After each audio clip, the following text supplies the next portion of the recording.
Head Start. This is the new Employee Mandatory Orientation, otherwise known as Nemo.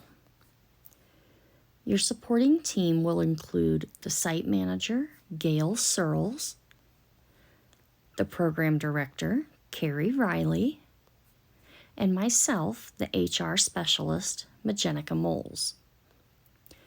The agenda is going to include quite a few things today. We're going to be looking at the discrimination policy, the harassment policy, confidentiality, tobacco and drug-free policy, electronic media policy, standards of dress, leave policy, organizational chart, employee handbook, addendum to the employee handbook, the operations manual addendum, active supervision, reporting child abuse, family handbook, and the family handbook addendum. Anytime you see this, that means there's just a little bit of a quiz, but don't worry, it's not graded. First, we're going to look at the employee handbook. We're going to start with discrimination and harassment. CDI Head Start is committed to maintaining a discrimination and harassment-free work environment. Discrimination, harassment, and other inappropriate conduct based on race, creed, color, religion, sex, sexual orientation, gender identity and expression, age, national origin or ancestry, genetic information, marital status, parental status, veteran status, physical or mental disability, or other legally protected class status will not be tolerated. You can find this policy in the Employee Handbook on page 10. Next, we're going to look at the confidentiality policy. Any information concerning a child, family, program participant, or staff member is confidential information. Any information about other employees that a staff member gains as a result of his or her employment with CDI Head Start is confidential. It should only be shared with another CDI Head Start staff member to the extent that such information is necessary for the employee to effectively perform his or her job duties. This is found in the Employee Handbook on page 10. Next, we're going to look at the tobacco-free, drug-free, and scent-free environment. CDI Head Start is a tobacco, scent, and smoke-free workplace. Smoking and the use of smokeless tobacco is prohibited on any property owned, leased, or operated by CDI Head Start. Employees are not to report to work with the smell of smoke or strong fragrances on their body or clothing. Employees are not to be under the influence of alcohol or drugs at the workplace or during events. This can be found in the Employee Handbook on page 27. Electronic media policy, cell phone use. Electronic media includes telephones, cell phones, computers, the internet, and all associated functions such as social media websites. Personal use of electronic communication devices should be limited to non-work time, such as scheduled breaks and lunches. Personal electronic media should be turned off or silenced and stored safely out of reach of children in a locked location. You can find this policy in the Employee Handbook on page 30. Cell phones are not permitted to be out or used when with enrolled children. This does include using them as a timer or any such function. Exercise discretion in using personal cell phones at other times. Cell phone use interferes with employee productivity and child safety. It is distracting to others, and you should make personal calls during non-work time. Standards of dress and grooming. Practice reasonable and safe standards of personal hygiene. Dress in clothing which is neat, clean, and appropriate for the functions of your position. Clothing items and articles of clothing such as midriff bearing tops, tops with thin spaghetti straps, muscle shirts, and low slung pants are always inappropriate. An employee who does not meet the standards of dress and grooming may be sent home at the discretion of their supervisor. You can find this in the employee handbook on pages 25 and 26. Inappropriate workplace attire. What not to wear to work.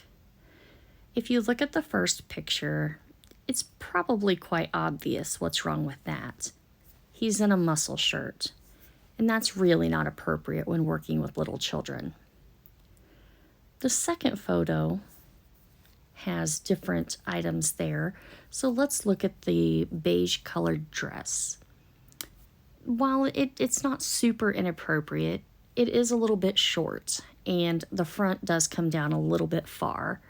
Also, she is wearing heels, which would be very inappropriate to wear around children, as they could be a tripping hazard, or she wouldn't be able to run after a child, or things like that. The second skirt there, the slit is pretty far up, and that's not very appropriate. Also, she is wearing dress shoes, which would be inappropriate around children due to a tripping hazard and having to run after the children. The girl in the spaghetti strap top. Since spaghetti straps are not allowed, that would definitely be an inappropriate work choice. And looking at the fourth option there, the skirt is long, so that's not the problem. The length isn't. It has a slit on the side, but, it only goes up to the knee, so that's not a problem either. However, if you look at her feet, she's wearing sandals.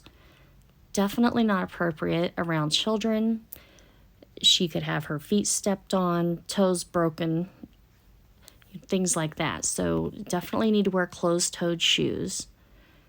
And if we look at the last picture, this gentleman is wearing a t-shirt, and while the t-shirt itself isn't inappropriate, it is advertising beer, so that is inappropriate.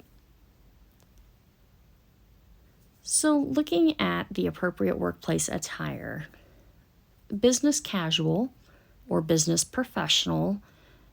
If you're an office employee, business casual is fine. That's not a problem. When you're working at the center with kids, while business casual is nice, we also know that it's most likely not going to be the easiest to work in around children. So if you look at the bottom picture there, you're going to see different things that they could be wearing.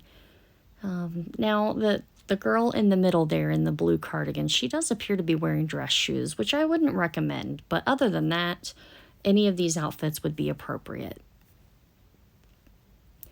Leave time.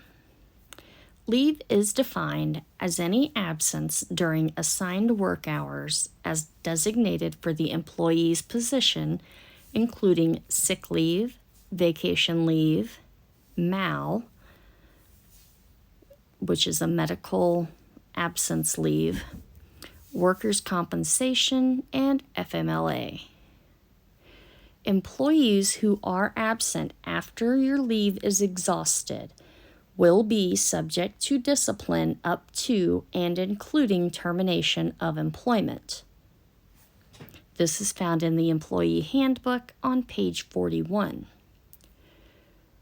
So the year defined for leave purposes is per funded project year. This isn't the same as the program year. The program year starts in August when school starts, but the funded project year starts in October of each year. Your vacation leave is accrued at 0.02325 per hour. The max that you can earn per year is 48 hours for full-time, full-year employees. Vacation leave is capped at that 48 hours. Vacation leave may be used for personal reasons, such as personal or family illness, appointments, vacation, recreation, to cover unpaid furloughs, or any other reason the employee sees fit to use this time.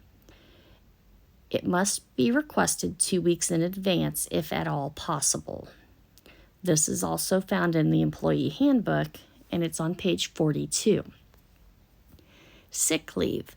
Full-time, full-year employees will be granted up to 48 hours of sick leave at hire and at the beginning of each funded project year.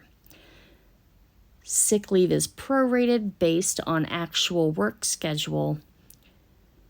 You must notify your supervisor in advance of anticipated use of sick leave if possible. Those who start after the beginning of the funded year will be given a prorated amount of sick time, but once the funded year start comes around again, you will be given the full amount again. So those of you that are starting today will have a lesser amount than somebody who's been here for the entire funded year. Sick leave can be used for different things. Planned medical appointments, a 24-hour advance notice is appreciated. For unexpected absences, such as being sick, you must give a 1-hour advance notice. If these requirements are not met, vacation time will be used, and that is in the employee handbook on page 44. Bereavement leave.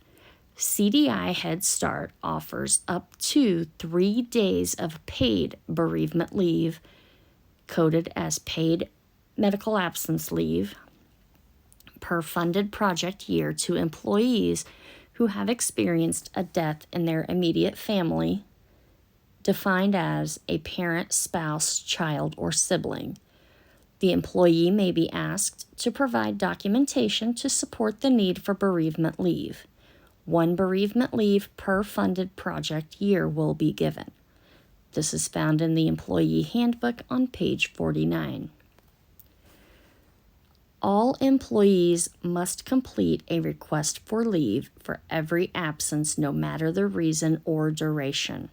Employees will be charged or recorded in 15-minute increments. You will find a blank request for leave in your orientation folder so that you can see what it looks like and what parts you would need to fill out. You can then find those requests for leaves on the extranet. This is an employee handbook on page 43 and 44. This is a leave example based on a 40-hour per week. So say that I worked 38 hours and I was absent for 2, then 2 hours of my sick or vacation leave would be applied. If I worked 36 hours and I was absent for 4, then 4 hours would be applied. And in the last example, if I worked 30 and was absent 10, then 10 hours would be applied. This is in the employee handbook on page 42. Leave time is applied based on your scheduled hours for the week pay period. If you are an hourly employee scheduled to work 40 hours and you only work 35 hours, 5 hours will be applied from your leave time.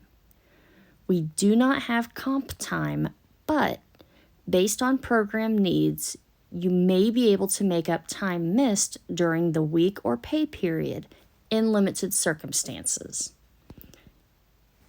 This is what the request for leave form looks like. You have several places that you need to fill out, such as your employee name, your job title, the center that you are currently working at, your start date, your return date. If you're leaving just for a little while during the day, then you would put the start time and the return time. If you're leaving for the entire day, you would check the box that says entire day. And then it goes on to show like the type of leave and the hours that you're requesting.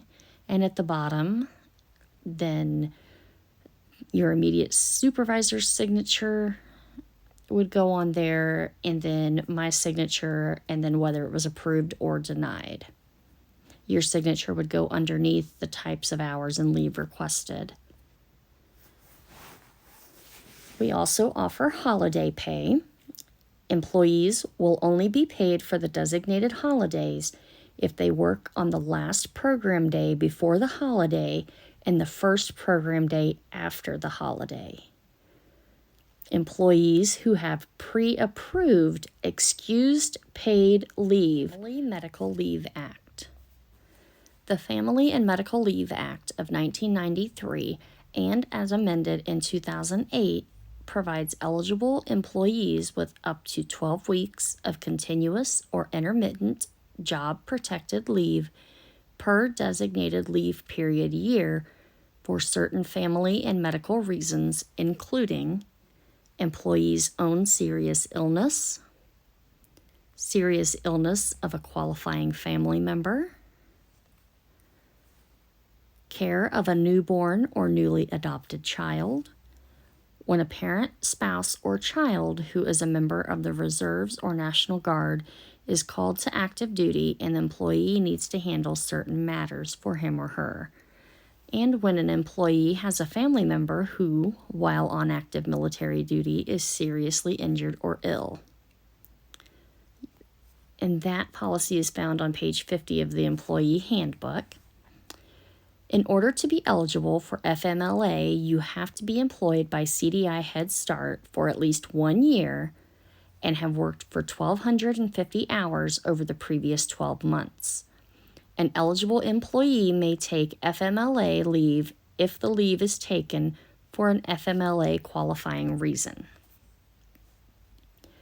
To ensure job-protected status, you must fill out forms by designated deadlines, return certification paperwork by the deadline, and receive notification of FMLA status being granted by the Denver benefits team. Otherwise, leave can be considered as unauthorized. FMLA leave may be paid or unpaid depending on the employee's leave balance. A qualifying family member is a child, spouse, or parent, or the employee. Next up, we have parental bonding leave. CDI Head Start offers up to 6 consecutive calendar weeks of unpaid medical absence leave, parental bonding leave, per funded project year to qualifying employees following the birth of their own child or upon the initial placement of a child with the employee for adoption, subject to the following conditions.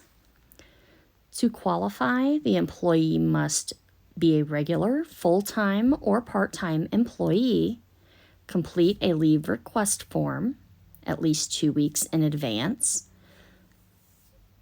The request for leave form can be updated once an exact date of birth or adoption is known. Within 2 weeks of birth or adoption, provide legal documentation of the following: the date of birth or adoption and the employee's parental relationship to the child. Parental bonding leave is only available if the employee is not eligible for FMLA or state family leave programs. Breaks. The program may be closed for a time over winter break, spring break, and summer. If the breaks are paid, only employees who work the last day before the break and the first day after the break will be paid for the break. Employees on pre-approved excused paid leave may also be paid. See the Employee Handbook and Supplement for dates and details. This is found on the Employee Handbook on page 46. An unauthorized absence. If designated leave procedures are not followed, an employee's absence from work will be considered an unauthorized absence from the workplace as noted in the employee handbook. Unauthorized absences may result in corrective or disciplinary action, including termination, or may be treated as a resignation. This can be found in the employee handbook on page 45. It's time to test your knowledge. Is sexual harassment conduct limited to only sexual advances or passes? Yes or no?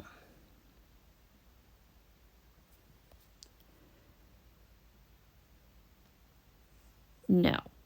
Sexual comments, jokes, or innuendo, unwanted flirtation, sexual advances or passes, sexual remarks or questions, clothing or sexual activities, patting, offensive touching, sexually suggestive pictures, and it may be between the persons of the same gender. Which statement is true about the confidentiality policy related to staff and families? Is it A, any information about program participants, children and families, or other employees that a staff member gains as a result of his or her employment with CDI Head Start? Or is it B, any information concerning a child, family, program participant, or staff member shared with another CDI Head Start staff member to the extent that such information is necessary for the employee to effectively perform his or her job duties?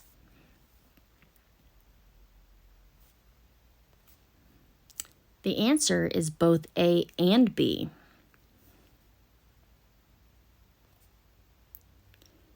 Is it okay to smoke in the parking lot at my work site? No. Staff choosing to smoke must go off of CDI Head Start property and out of sight of children and visitors.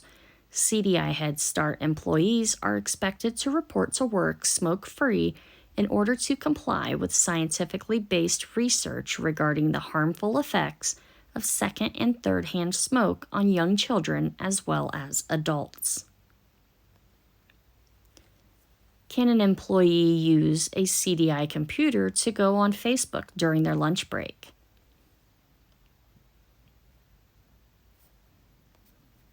No.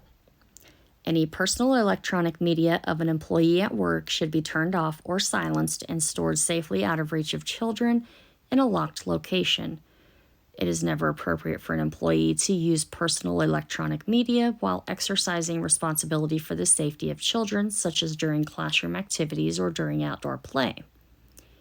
So long as electronic media does not interfere with the peace and quiet of others, employees may use personal electronic media out of sight of children during their lunch breaks and any designated work breaks. Is there a difference in dress code for admin staff and classroom staff? Yes. Office personnel and staff in regular contact with the general public are expected to wear professional attire at all times. Classroom staff and transportation staff are expected to interact with children and should dress in more casual clothing on days when working with children. More professional dress is appropriate on in-service days and when meeting with the general public. So tell me, is A appropriate? How about B? And what do you think about C?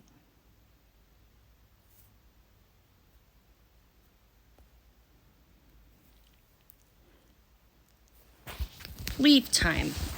You woke up late feeling sick in the morning and contacted your supervisor 2 hours later to call in sick. Would that be the correct procedure in accordance with CDI Head Start leave policy? No. Not reporting to work and failing to notify supervisor as to the reasons for absence in advance is required by leave policy would be a violation of the CDI Head Start leave policy. Employees should call in as soon as possible, but in no event later than 1 hour before the start of a scheduled shift when absent due to an unforeseen emergency or illness. Now, this also could be answered as yes, in my opinion, because the previous slide did not mention the exact time that the employee originally woke up. So if the employee woke up not feeling well, went back to sleep, and when they awoke 2 hours later, it was still an hour before their shift, and they would still be in compliance. So this scenario would really work either way. Do you have any questions at this time?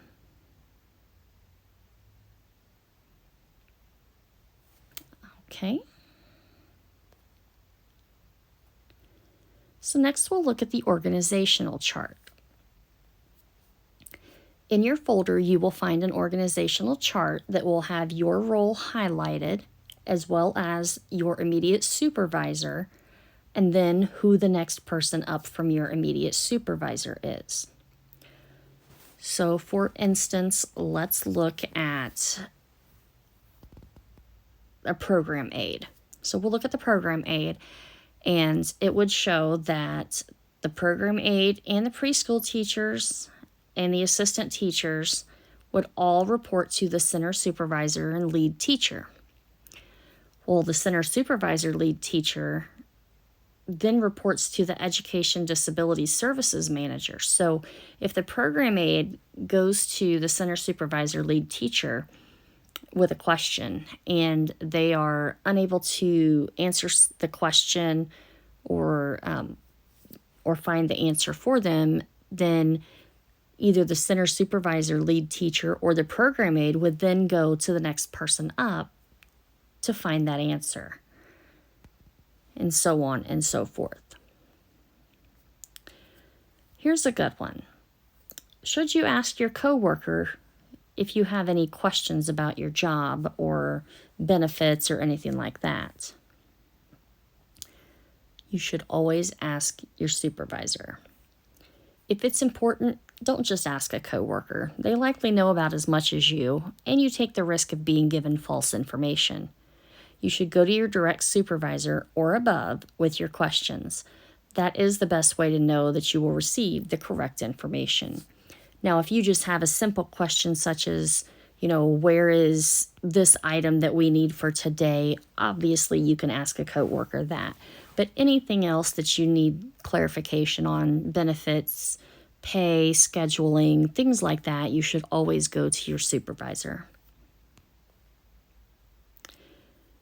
So there is an employee handbook addendum or supplement, and you will find a few things in that. You will also find that on your ADP. So you're going to see that we do have a winter break. We've already went through that though. We do have an upcoming spring break, March 20th through 24th. That is paid, so long as you work the day before and the day after the break. Then there's a list of the holidays. In your folder, you will find a program calendar, and I've highlighted all of the days off that we have coming up, like all of your holidays and your spring break, so that you know when that is. All right. In the event that you are required to drive somewhere in your own vehicle, that, like say you have to drive from Portland to Bluffton to help out in the center at Bluffton, and you're driving your own vehicle, then you would be reimbursed at 58 cents per mile. And you would have to turn in a mileage sheet and all of that good stuff. All right, any questions so far?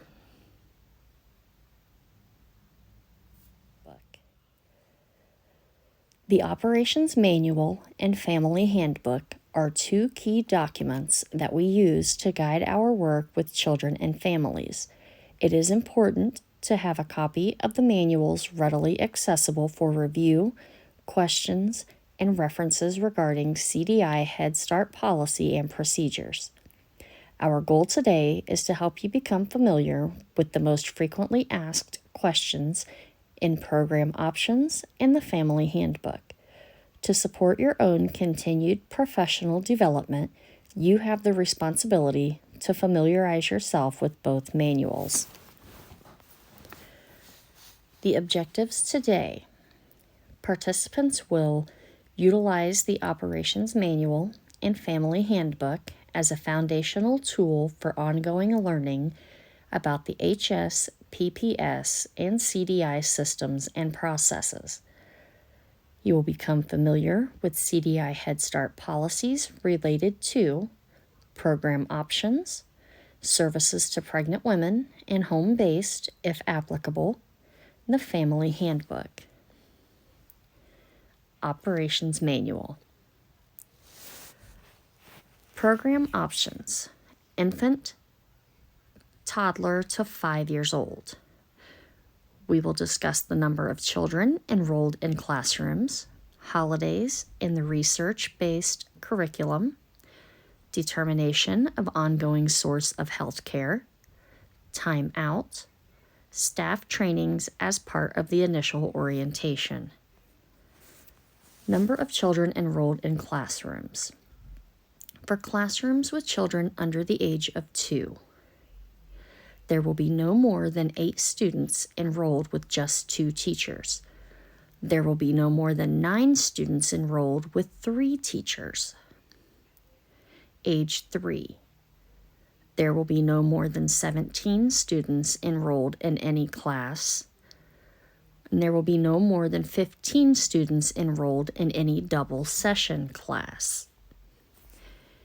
Ages 4 and 5. There will be no more than 20 students enrolled in any class, and there will be no more than 17 students enrolled in any double session class. All Head Start classrooms are required to have an assistant and a teacher or 2 teachers. Holidays and the research-based curriculum. Research-based curriculum is not based on holidays. Classroom staff will not teach or plan curriculum activities that promote a specific holiday. They will, however, celebrate seasons: spring, summer, fall, winter. Families are encouraged to share their culture and traditions that may be introduced as part of the curriculum. The parent committee may share with the teacher culturally appropriate experiences for the children. CDI Head Start emphasizes a multicultural and anti-bias curriculum. Birthdays. Birthdays are a family celebration.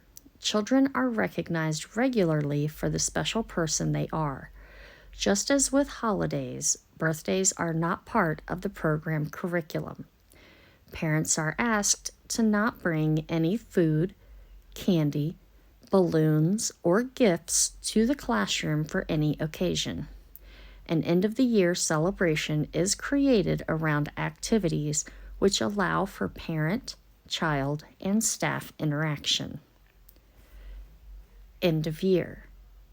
An end-of-the-year celebration is created around activities which allow for parent, child, and staff interaction. The performance of children wearing caps and gowns, or other adult-focused graduation attire, and adult-focused activities such as lining up to receive a diploma is not appropriate for young children. Celebrations that mimic secondary school graduation are not appropriate for Head Start age children. Suitable activities that involve parents, children, and staff include picnics, potluck gatherings, family dances, or an outdoor fun day. In addition, activities that put an undue economic hardship on families, such as a requirement for dress-up clothing or a special outfit, are also unsuitable. CDI Head Start enthusiastically supports appropriate parent, child, family, and staff celebrations where they participate together to mark the transition at the end of the program year. Determination of ongoing source of health care. Staff must determine whether a child has health care and insurance within 30 calendar days. If the child does not have health care and insurance coverage, staff must assist the family in acquiring both as quickly as possible. Staff supports and assists parents with navigation through healthcare systems to meet the general health needs and identify the needs of their children. They must also assist parents with understanding how to access healthcare and insurance for themselves and their family, public or private, and enrollment periods. Staff will assist families with the results of diagnostic and treatment procedures as well as plans for ongoing care. Staff will familiarize parents with services their children will receive with enrollment in the program, as well as the documentation that will be requested. This could be copies of health exams, immunization records, and healthcare plans. Time out. The CDI Head Start Guidance and Discipline Policy is found on pages 37 to 41 of the Operations Manual. CDI Head Start programs do not support the use of traditional timeout where a child is sent to a chair or corner for so many minutes. Positive, empathetic statements such as, "Do you need to be by yourself for a while?" help the child recognize the need to quiet him or herself. Other statements such as, "This seems to be hard for you right now, so let's find something else for you to do," allows children a chance in choosing a more appropriate activity for that time. Prior to utilizing any direct guidance method, staff and parents must be sure to have the child's attention. Gently place an arm around the child's shoulder, kneel to the child's level, using eye contact where appropriate, use a confident voice, and avoid calling across the room. Staff trainings as part of the initial orientation. You will receive a lot of training during orientation. Some of this training will be completed on a computer, while others will be completed later in person. I have highlighted all of the training you will do during orientation on the computer. Some of this training will require you to set up an account, but it will cost you nothing. Let's test your knowledge. How many children can be enrolled in an early Head Start classroom for 2 years and under?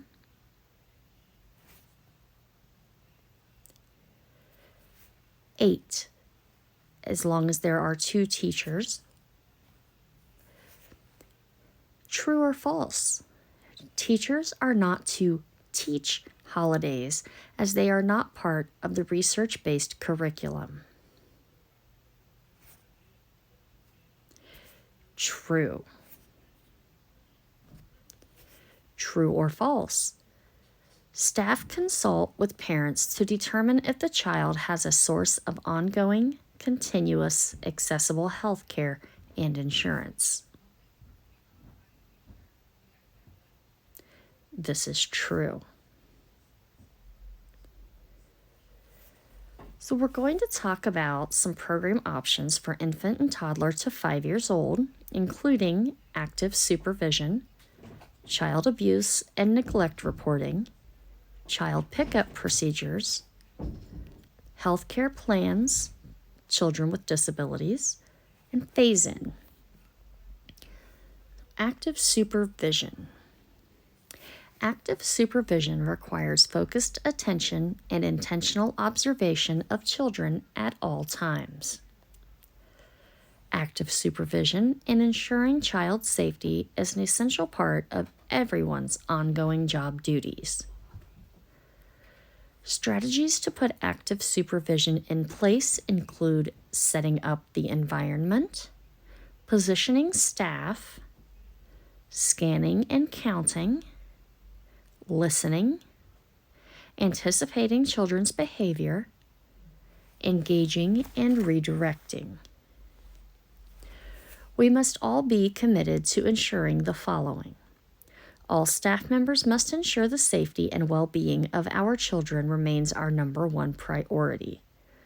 Be an extra set of eyes on children at all times, in the classroom, hallway, or outside of the building.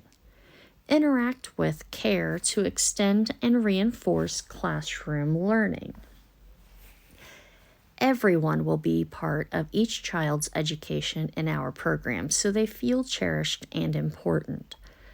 You want to actively scan and count children to ensure all children are accounted for at all times. Active supervision is everyone's job. Staff who know of or suspect any form of abuse or neglect must immediately report the suspected child abuse and neglect. This can be found in the Employee Handbook on page 13. CDI Head Start staff are mandated reporters of suspected child abuse, and if a report is made, the supervisor must be notified immediately. The employee who was a witness to or has reason to suspect abuse or neglect must immediately file a report with the appropriate state agency, social service, or law enforcement in accordance with that agency's reporting procedures.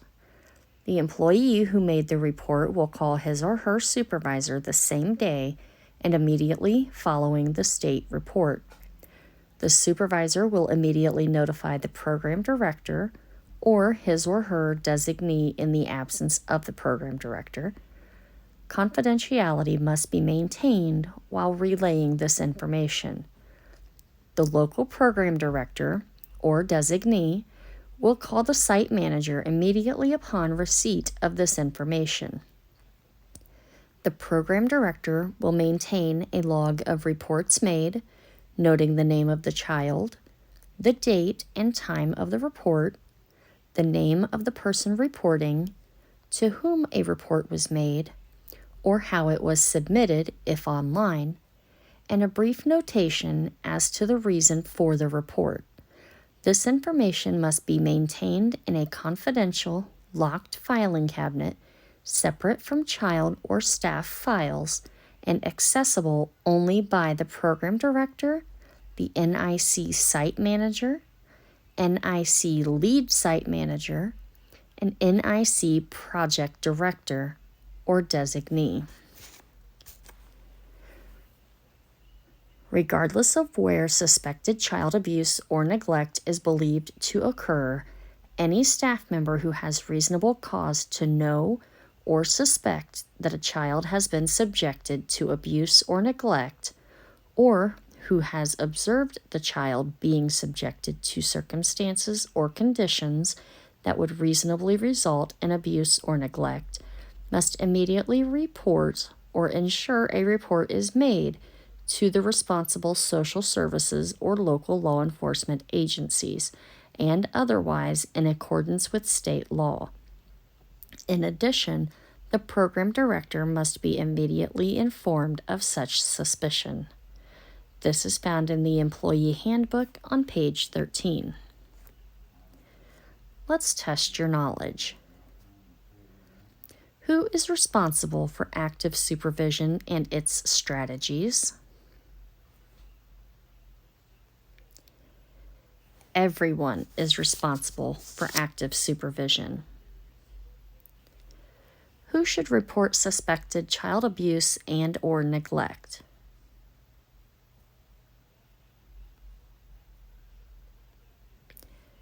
All Head Start, Early Head Start staff who know of or suspect abuse must immediately report the suspected abuse and/or neglect to their supervisor and to Child Protective Services.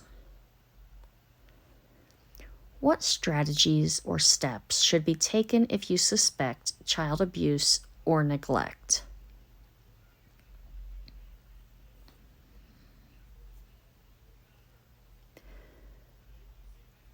Possible answers include immediately reporting the suspected child abuse and neglect, interviewing the child in detail if they believe that abuse or neglect has occurred to determine who might have hurt the child, Which of those answers would be correct? Answer A. Immediately report the suspected child abuse and neglect. True or false? CDI Head Start staff are mandated reporters of suspected child abuse, and if a report is made, the supervisor must be notified immediately. This is true. The addendum to the operations manual. You will find these in your onboarding documents on ADP. Family Handbook. The Family Handbook includes the child absence procedures and release of children procedures to authorized adults. To ensure children are safe when they do not arrive at school, we ask you to contact the program within 1 hour of the start of the program day when your child is going to be absent. If the program has not heard from you within 1 hour of your child's expected arrival time, staff will attempt to call you. This must occur each day the child is absent without notification from the parent. Release of children procedure. You must also sign your child in and out of the center with your signature and time, and tell the appropriate staff member that you are arriving or leaving with your child. Persons other than a child's parent signing children out of the center must be at least 18 years of age and must be listed on the parent's written approval list of emergency contacts. Let's test your knowledge. Parents may call in to add a new person to their list of authorized persons who can pick up their child. True or false? This is false. The people allowed to pick up the child must be in writing. True or false? Staff will contact parents if the parent has not notified the program within an hour of the child's absence. This is true. True or false? Parents can bring birthday cake and balloons for their child's birthday at the Head Start classroom. False. The addendum to the Family Handbook can be found in your onboarding documents on ADP.